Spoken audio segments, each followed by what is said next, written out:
Hey everybody, welcome to Latter-day Struggles. So grateful to have you guys all here today. Happy to have Nathan here by my side as well. How are you today, Nathan? I'm wonderful. How are you? Good. We are here on a mission. We're part 3 on a 5-part series talking to you guys about the struggles that we are going through. Many of us who are struggling in the Church of Jesus Christ of Latter-day Saints with some variation of a faith or trust crisis. Much of this podcast is focused on helping us become psychologically and spiritually developing and developed human beings so that we can manage the complexities that our church is going through right now. We are in a period of a lot of change and a lot of growth. There are tons of opportunities in our church to become better than ourselves, to become accountable, to stand up and be different than we have been historically as a church, as an institution. And so what we're doing in the last 2 episodes, like I said, today is episode 3 of 5, is we're talking about the LDS Faith Crisis Report that was published by a group of scholars about 10 years ago. It has not been widely known. There are a few of you out here who know about it. The church headquarters has a copy of it. They received information about it, and it is in their top secret vaults. But of course, they are not the owners and the authors of this Faith Crisis Report. So those who created it have, of course, made it available to us. And Nathan and I have gone to a lot of effort to break this down and organize it and package it in a way that is easy for you to digest so that you can better understand the nature, what they studied, what they came up with, what they found. And maybe this will resonate with you because maybe this feels a lot like something that you have gone through yourself. So go back 2 episodes if you want a broad overview of this study. In the last episode, we talked a lot about the demographics and the factors that played into people that were in the survey, why they went into what their faith crises were about, what they were feeling, why they left or why they were struggling, and what some of the personal repercussions were, and some of the pain that they went through. So I'd invite you to go back 2 episodes to get caught up if you haven't already done so. So today what we're going to talk about is we're going to talk about what these researchers found were the 5 stages of faith crisis. Okay, so I'm going to go ahead and do a overview of this, and then we're going to break down each small part of these 5 stages of faith crisis. And so what they did is they discovered that while everybody's situation is, of course, different, and there were over 3,000 respondents in this survey, they did start noticing that there were some very, very typical and expected ways that people would manage their own specific faith crises. And so these similarities is what they noticed, and when they put together this diagram. Okay, so everyone begins in this faith crisis realm as a true believer. Then there is a catalyst of some sort, at which point in time, the true believer runs into some psychological trauma. And then there's a fork in the road, and these folks that go through the trauma, they go down one of 2 paths. One of the paths that they go through is where they try to navigate nuance and stay in the church. And the other is where they become so traumatized that they end up leaving the church. And so Nathan and I are going to actually walk you through each and every one of these steps and stages in faith crisis. And also we're going to take you down both forks in the road. Okay, so why don't you go ahead and get going? Why don't you start with the first one, babe? Yeah. So we've talked in the past about stages of faith development. And these steps that we're about to talk about fall into the same stages of faith development that we've talked about with is it Peck? Peck is episode 33, My Sunstone Symposium. So Yeah. Go back to that if you want to go real deep into that. So in Peck's stages of faith development, which are the easiest for me to understand, there's a stage 2 and a stage 3. And everything we're going to talk about here falls under one of those 2 categories. So I'm going to start with what a stage 2 person looks like, or what they call the true believer. So the true believer is someone who is absolutely committed to all of the truth claims of the church. We believe in God. We believe in Jesus Christ. We believe in the restoration through the prophet Joseph Smith.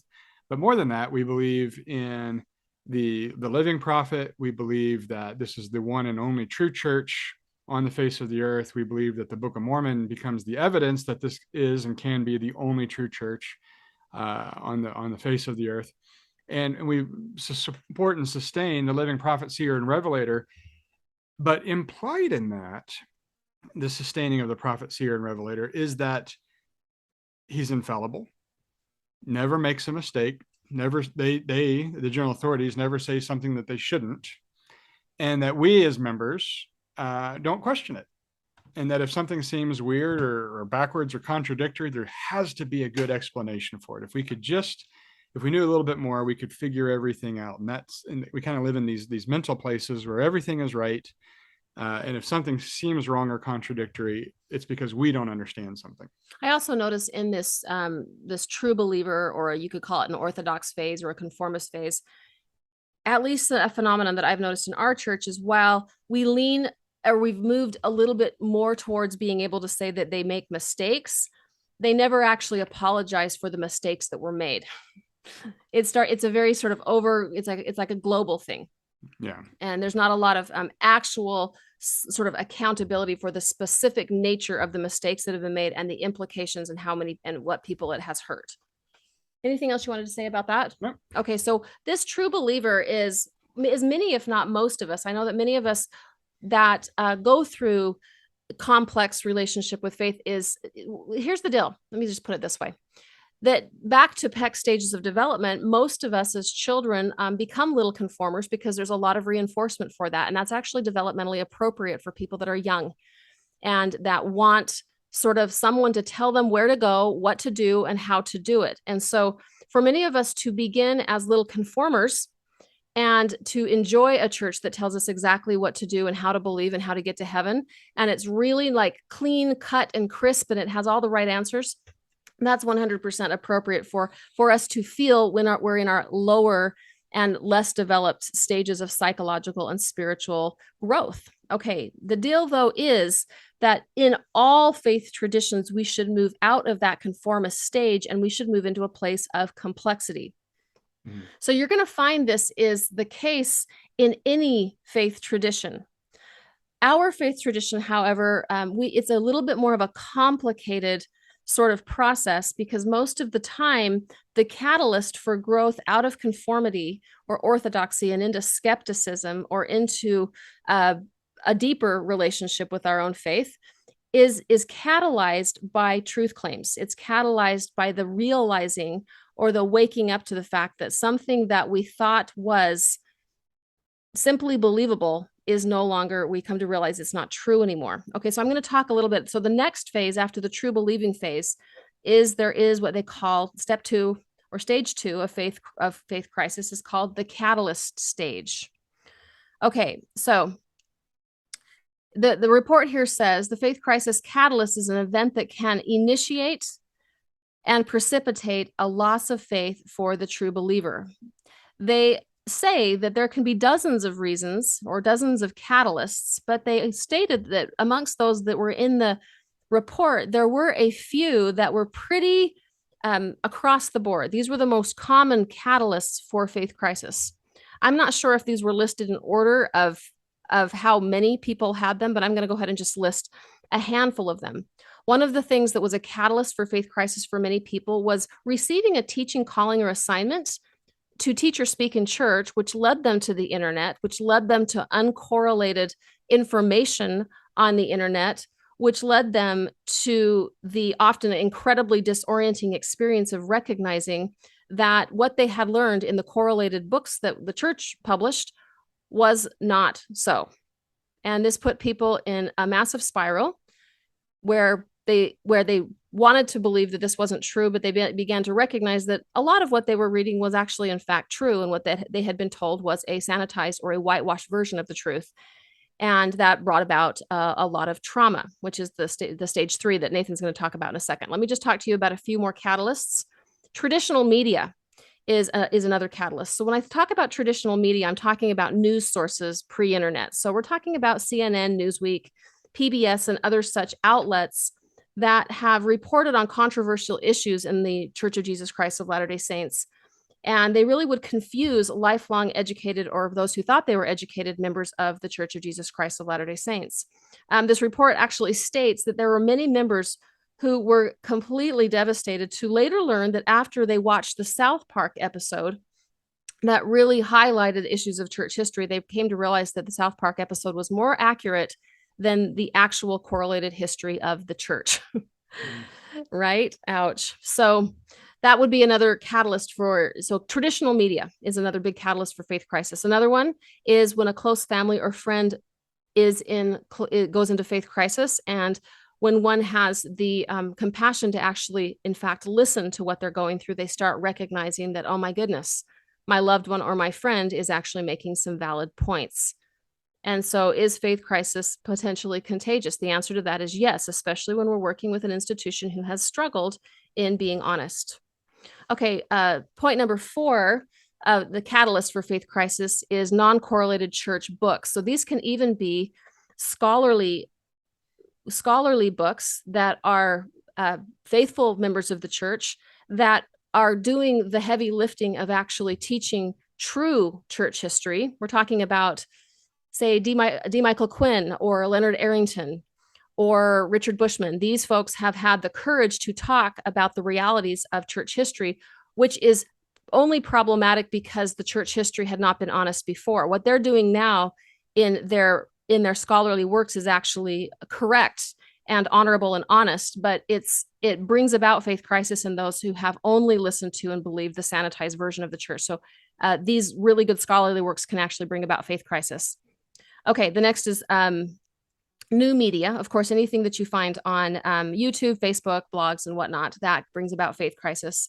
In some, others are the catalyst for others is a reexamination of truth claims because they are confronted with social issues. That means, let's just say they have a family member who comes out as gay or lesbian or trans, and all of a sudden they have to really start challenging the doctrine and the theology because they are now living an embodied experience with somebody who is who before, when the doctrine or the theology was only metaphorical, it was fine. But all of a sudden, when you know someone and love someone, things stop adding up. The math stops working.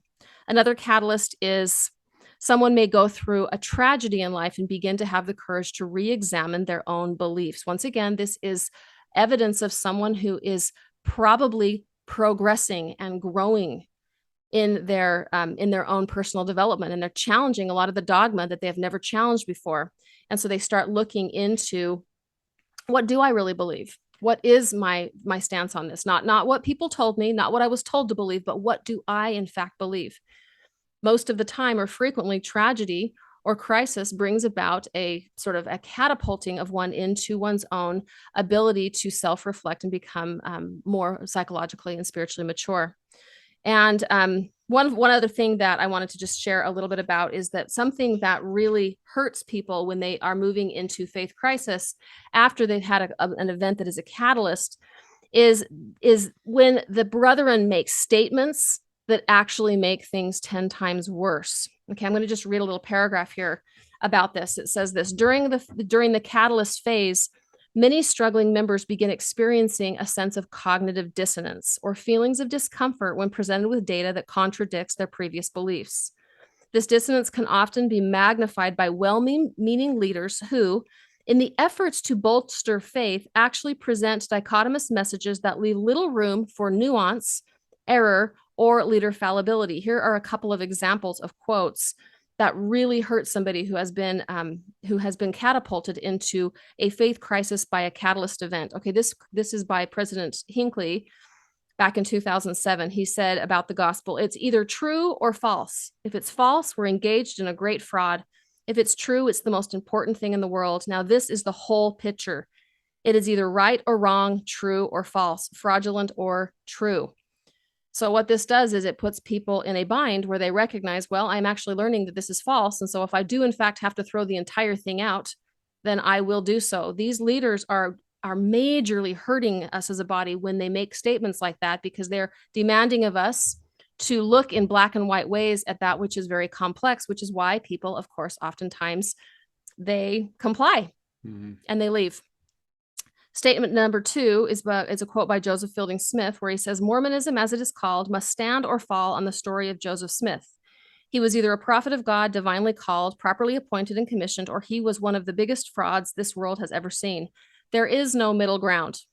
Well, anybody that has done even a tiny bit of research on the prophet Joseph Smith has got to have the ability to manage the complexity of a very, very large middle ground in the works and life of the prophet Joseph Smith. Okay, so let's move on. That was the catalyst phase. Nathan, why don't you take us down the path of where people, to the traumatized believer phase. Yeah. You ready for that? So a couple of thoughts, if you don't mind. Sure. One of the things that we both read when we were kind of doing our own research was that about 75 to 80% of what people call anti is actually just our actual church history. And sometimes it's presented in ways that are intended to be destructive to people's faith, but it's really not been altered. I mean, it really is just the church history. And you read me one time a quote from Leonard Arrington, who was one of, or maybe the first actually trained historian to be the church historian. Yeah. And he was musing. I don't know if this was in a journal or to a friend, but he said, I struggle with the balance that I've been given, the commission that I've been given, which is to tell the church's history, but also to only do it in a way that promotes faith. He recognized that you can't tell all of the church's history and keep it clean and make it all 100% faith promoting. He knew that. And that, I think, was one of his big battles the whole time he served as the church historian. And so I don't understand why it's been so hard for the church to come to that recognition and say, yeah, there is a messiness here. And these all or nothing statements they really are quite damaging. For me, studying a lot about the life of Brigham Young and his teachings on blood atonement and his terribly racist views on society, I mean, you would have to come to the conclusion that he can't be a prophet if you are forced to take an all or nothing stand. Correct. I mean, there's nothing about blood atonement or believing that there are sins that we can commit on this earth that can't be covered by the atonement of Jesus Christ that makes any sense to me. So I have to be able to live in a middle ground that Brigham Young did some prophetic things, and he also had some personal viewpoints that I don't agree with. And so, yes, there has to be that middle ground. There has to be.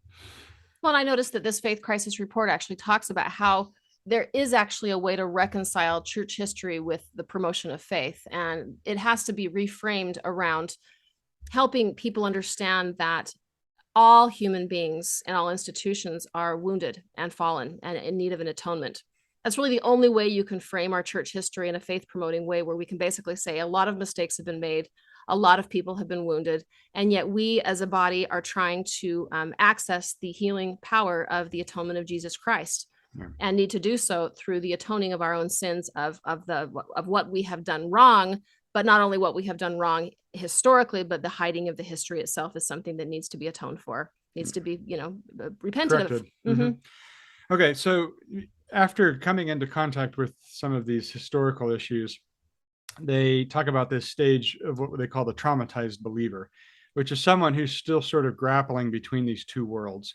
We're still trying to hold on to this pseudo community, this stage 2 childlike faith that everything is right and nothing is wrong.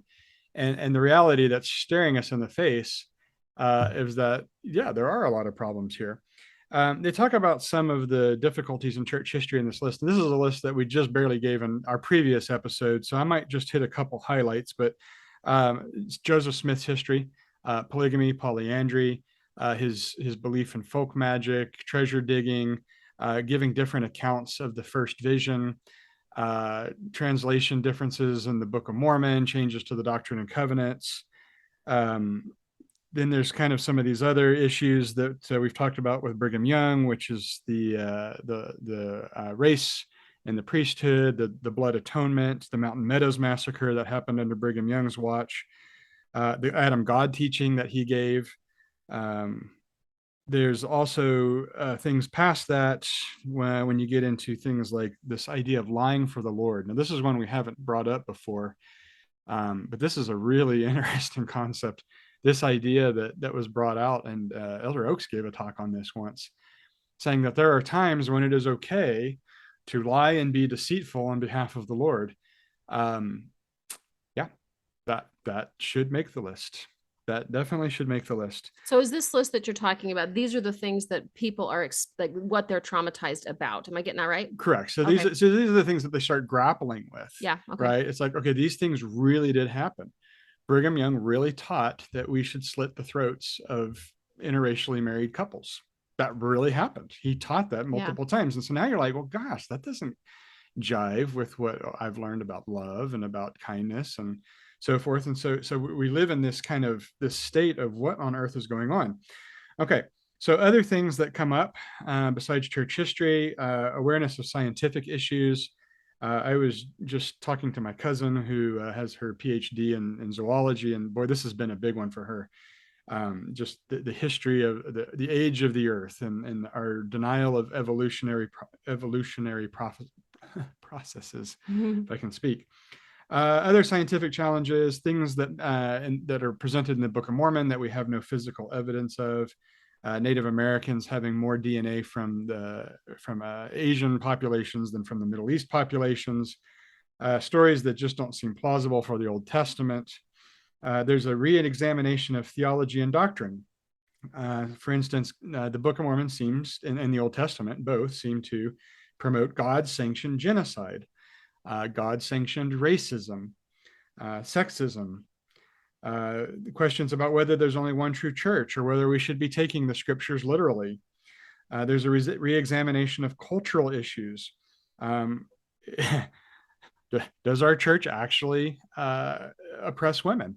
You know, I was always taught growing up that it didn't matter that women didn't have the priesthood. It didn't matter that they weren't in leadership positions. Everybody's eligible for the same blessings, that God provides to men.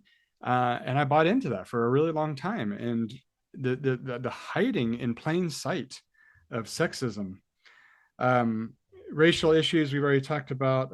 Then there's the newer issue that we're having to face, which is the LGBTQ issues that are out there. There are a lot of people that do not accept the church's black and white stand on same gender attraction, gender confusion, and these issues that are out there.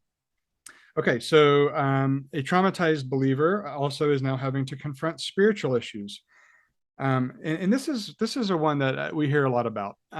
People who have had spiritual experiences that lead them to believe that there is good in the church, there is truth in the church. And I am one of those people. And yet finding it completely incongruent with some of our own personal standards that we've developed. Then there are people who feel like they haven't had spiritual experiences or that they feel like they've been burned out by the church.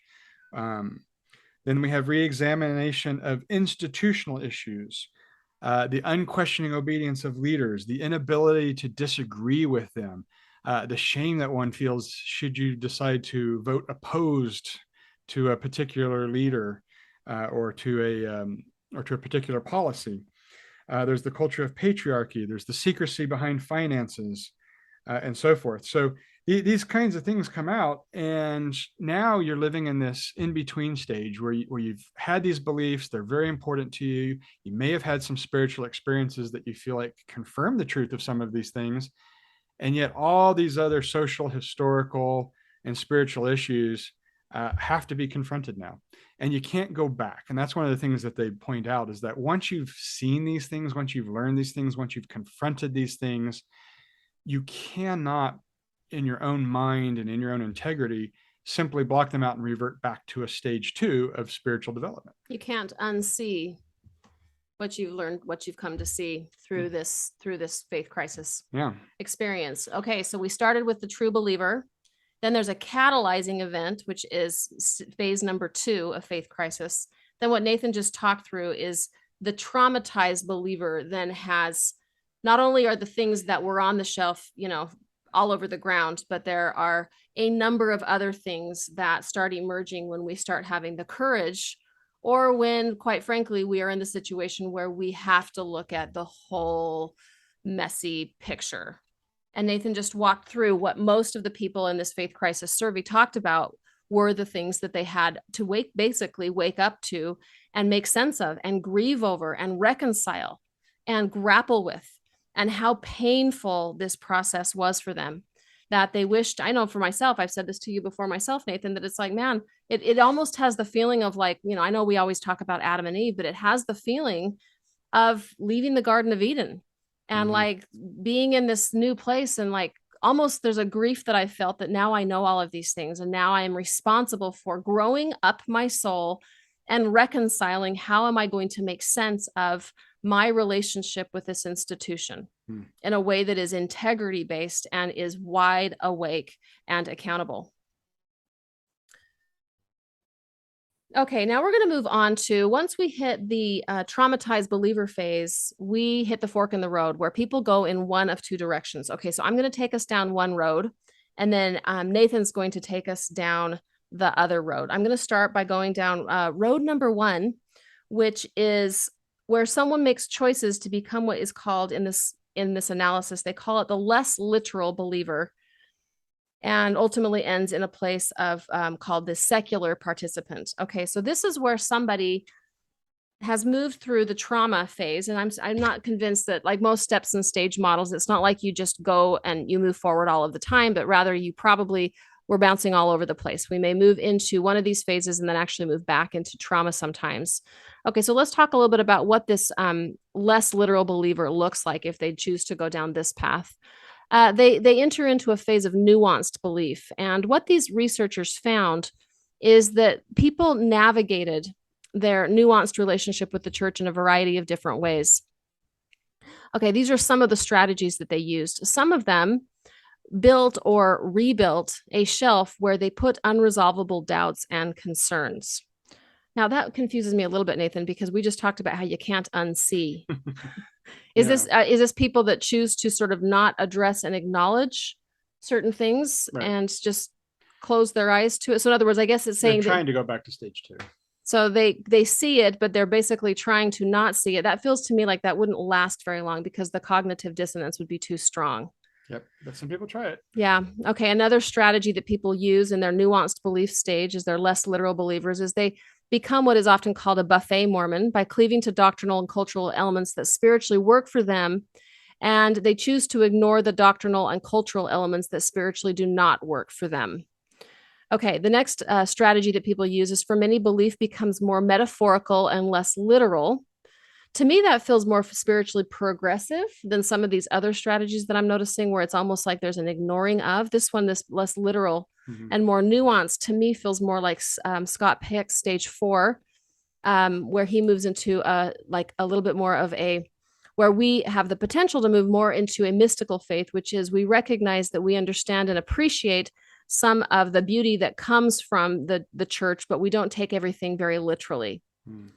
And then the next strategy that people use is they remain active and participate in the church because they believe that this is where God wants me. I'm going to be honest with you. As I'm reading through this, I'm not resonating with most of these personally. This feels in some ways like there's a little bit more denial rather than actually reconciling, coming to peace with a relationship with the church. I'm wishing, or I'm thinking that in my podcast, what I'm trying to invite people to do is actually stay wide awake and become reformers and changers. I guess I don't know, I'm using aloud, but I'm finding, what do you make of that? Well, I think what they're making of it is what they found. I don't know that these are their suggestions. I think these are the strategies that people have tried to use to deal with it. And I think most of these strategies are not going to work completely. Yeah. But, a lot of it I've thought about, like, for instance, like my relationship with the government. Okay.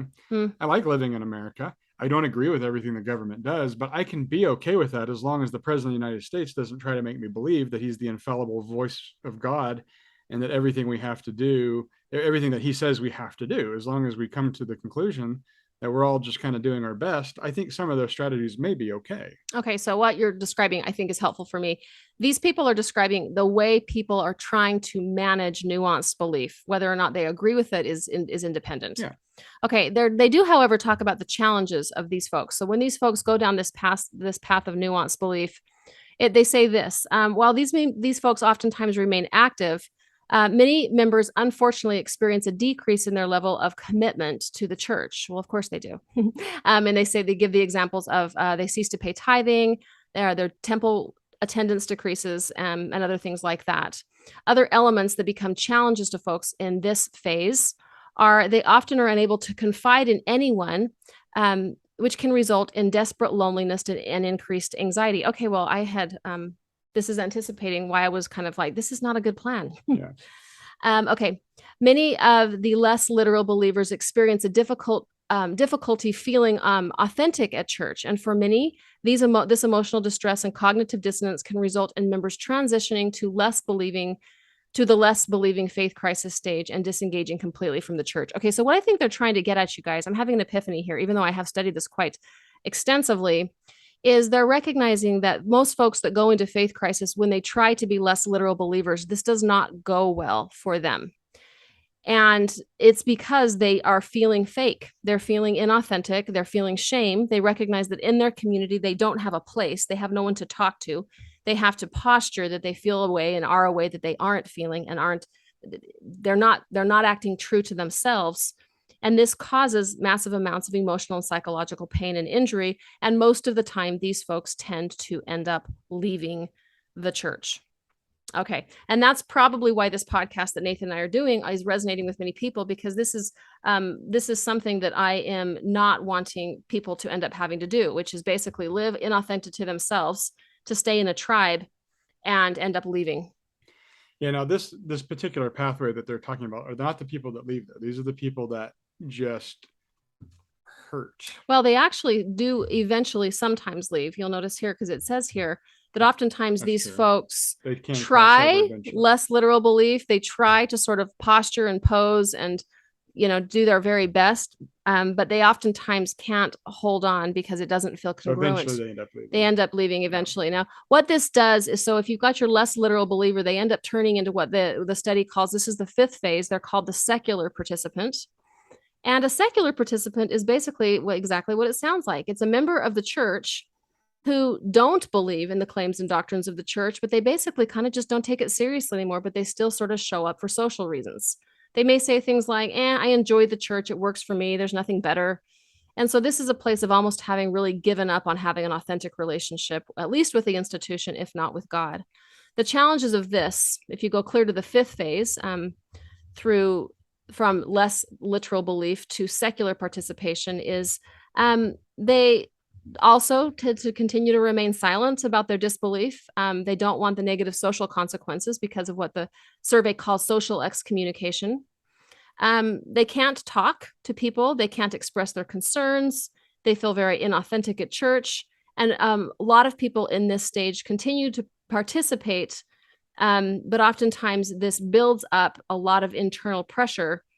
And oftentimes they end up leaving the church altogether, once again, because it's not a psychologically or emotionally healthy place to feel like you have to posture and act like an entirely different person than what you're really going through to fit into a community. What this really brings up in me is that most of the time, or all of the time, we are navigating as human beings this desire for autonomy and this desire for connection. And it sounds like in this, if you go down this path, people desperately want the connection, but they find that they cannot do that while being true to themselves. Okay, so why don't we take us back to Nathan? So once we hit the traumatized believer phase, I just walked you guys through less literal belief that leads to secular participation and often complete disaffection from the church. Now Nathan's going to take us through the other path, which is the traumatized disbelief phase, and then take us through there. Yeah. So another way that stage 3 of Peck's spiritual development can look is that you just throw everything out. You just say, I've been lied to, and the whole thing is a farce. So the way they describe this is that for many, the loss of trust in the church translates into a loss of faith in God, Jesus Christ, or any religious belief. They call it hitting rock bottom, or the dark night of the soul is a term that you'll hear a lot. And the challenge of this phase is, as we've already mentioned, in my mind, the big challenge of the phase is that you're throwing out a lot of things that could be potentially good and useful still because of the trauma from all of the issues that we've already talked about. You have this kind of loss of sense of identity because the church was such an integral part of your life. You have a loss of sense of your foundational values. Oftentimes they lose family, friends, or if they live in highly LDS communities, they could even lose their jobs over these kinds of things. They feel like they don't have anybody they can trust or talk to, and they oftentimes will suffer from depression and anxiety.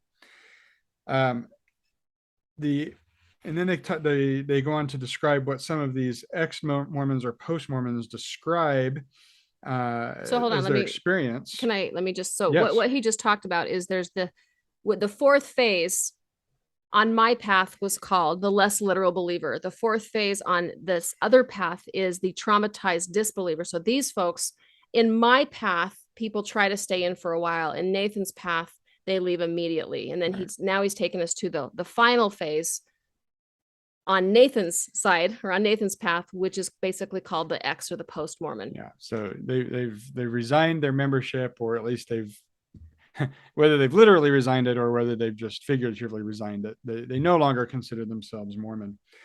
And again, they feel isolated. They feel like they can't talk to or trust family members who are still active in the church. They have this huge amount of anxiety and turmoil. They feel victimized. They also start to engage in self-destructive behaviors in response to the way that they feel that the LDS church has treated them. So, for instance, they might take up drinking, not because they want to drink, but because they're mad at the church. They spend months analyzing what's gone on in their lives and all the lies that they have been told.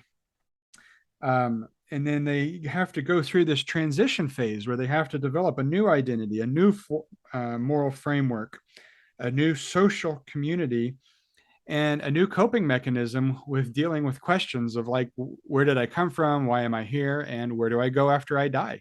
They have to start to re-answer all of these questions for themselves because they have had in their own minds to reject everything because of the revelation of the truth claims.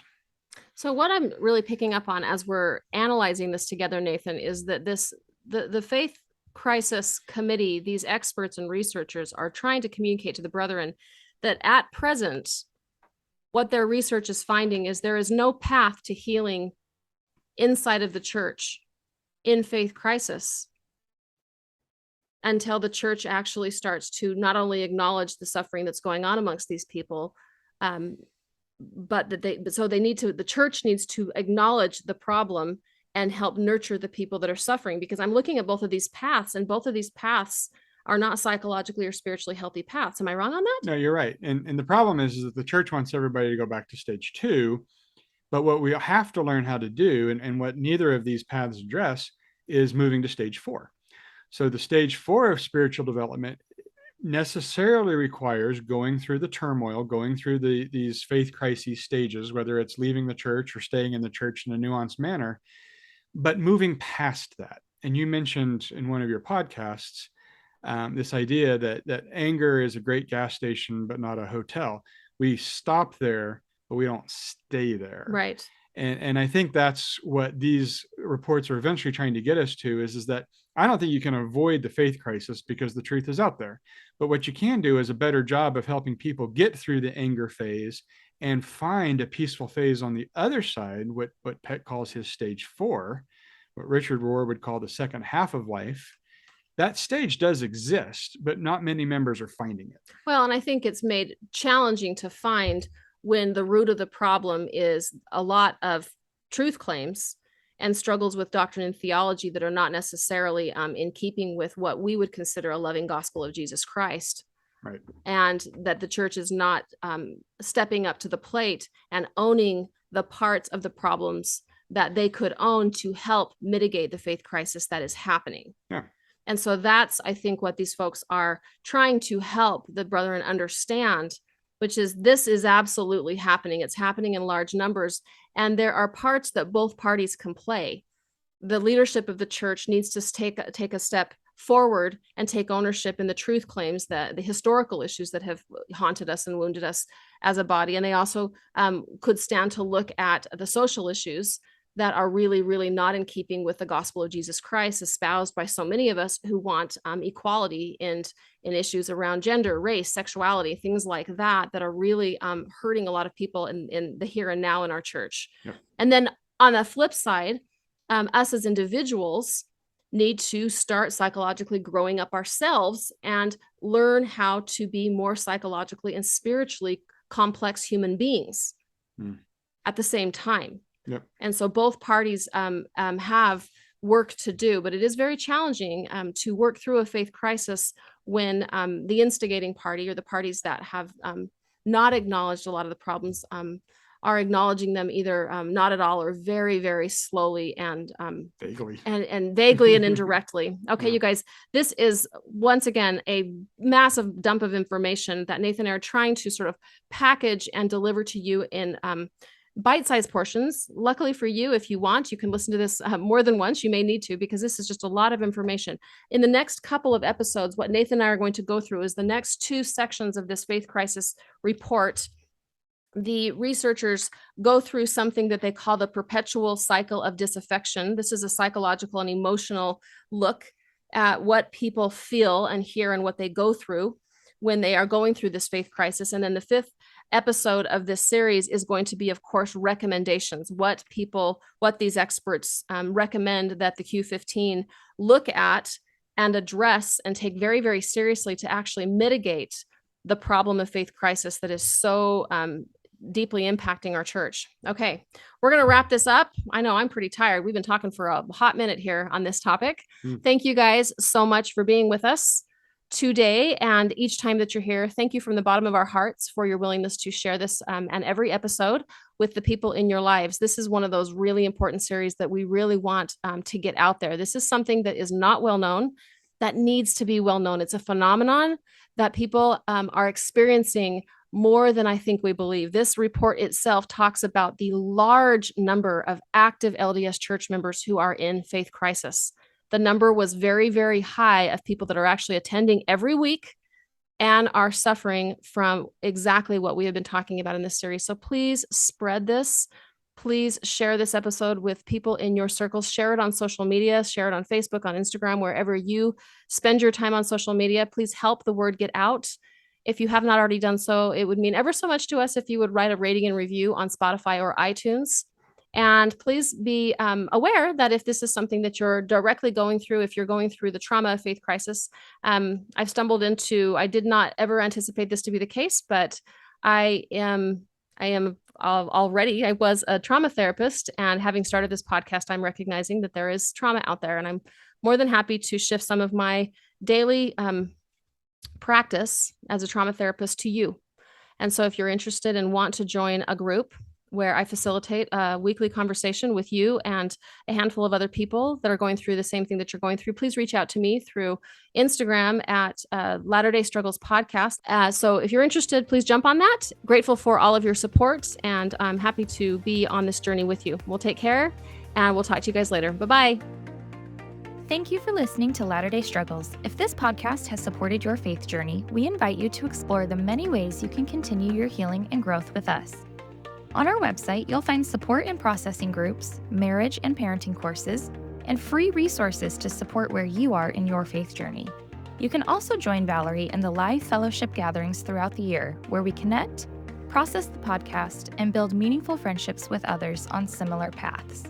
If cost has ever been a barrier, we offer podcast scholarships funded by listener donations. To explore all of these offerings, visit the link in today's show notes or go to latterdaystruggles.com. And if this podcast has been meaningful to you, leaving a 5-star review is one of the most powerful ways to help others find this work. Latter-day Struggles is proud to be part of the Dialogue Podcast Network.